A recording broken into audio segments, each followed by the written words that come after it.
طبعا على لن عيني والله العظيم ان انا اصور لكم بره الاوضه واحرمكم من جمال الالوان اللي انتوا كلكم سالتوني عليها، بس يعني هو حظكم وحش. انا بوجه الرساله دي لابويا ولاهلي ولكل الناس اللي بتديني عيديه.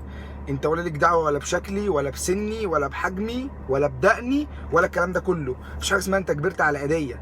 انا كبرت يبقى العقل بيقول ان العيديه كمان تكبر، انما تقطعها يعني هيبقى عندنا مشكله كبيره جدا، مش حدش يعرف يحلها بجد والله فعلا. وبعدين ما فيش حاجه اسمها العيد ده عيد لحمه ما فيهوش عيديه. انا نباتي، انا ما باكلش لحوم، انا بحب الفلوس قوي.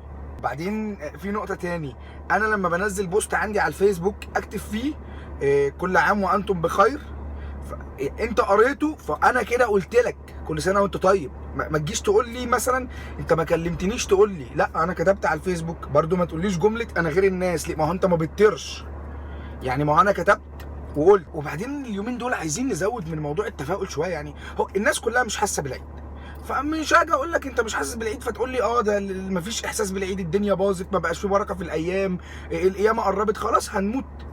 لازم ندي بعض تفاؤل. واحنا هنحس بالعيد امتى؟ امتى هنحس بالعيد؟ لما انت تقول لي ده عيد انا اقول لك ايوه كل سنه وانت طيب، يعني عادي ده كده هنحس ساعتها. اللي مش حاسس بالعيد ينزل يمشي في الشوارع هيشم ريحه العيد. يعني اقسم بالله انا بقوم من النوم مفزوع من الريحه، خلاص ريحه العجول والبيبي الخرفان ملا البلد. مصر بقت عباره عن بيبي كبير، يعني انا عايز ارجع، طول ما انا ماشي عايز ارجع. اقسم بالله بقوم مفزوع من النوم. مش كده، ده مش اسلوب. مراخيري ونفسيتي اتدمروا خلاص، اتعاملت. احنا طول السنه، يعني طول السنه بتاكل اللحمه بجميع انواعها، من البرجر للبوفتيك للستيك، يعني انت فاضل تاكلها نيه. ايه الاختلاف في كميه اللحمه اللي بتتاكل يوم الوقفه دي؟ ايه السبب يعني؟ ايه الفته دي؟ ايه الفته دي؟ يعني ايه احط لك شويه رز واحمص لك حبه عيش طب ما احط لك عظمتين، هو احنا كلاب؟ ايه الفته دي؟ وفي حد بياكل فته؟ شعب غريب اقسم بالله. يعني احنا يجي عيد ناكل، نفرح ناكل، نحزن ناكل، يموت لك حد تقوم عامل على روحه راسه واكل. ونصيحه يعني ما حدش يجيب اللبس بتاعه اللي هو لبس العيد ما تجيبوش قبل العيد.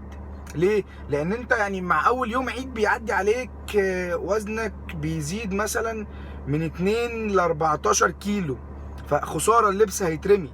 انت تخلص العيد تخرج تشوف ترهلاتك دهونك وانت تشوفي في خادك وراكك وتجيبوا بقى اللبس بعد كده. اما بالنسبه للجمله اللي سمعتها كتير ويا رب تكون مجرد اشاعه، مفيش حاجه اسمها الموزز ما بتخرجش في العيد، لا ده غلط. ده احنا هنتبسط ازاي؟ انا هخرج اتفرج على مين؟ المتحرش اللي خارج يتحرش هيتحرش بمين؟ يجي يتحرش بيا؟ هتبوظوا علينا العيد. الموزز ما بتخرجش غير في العيد، تمام؟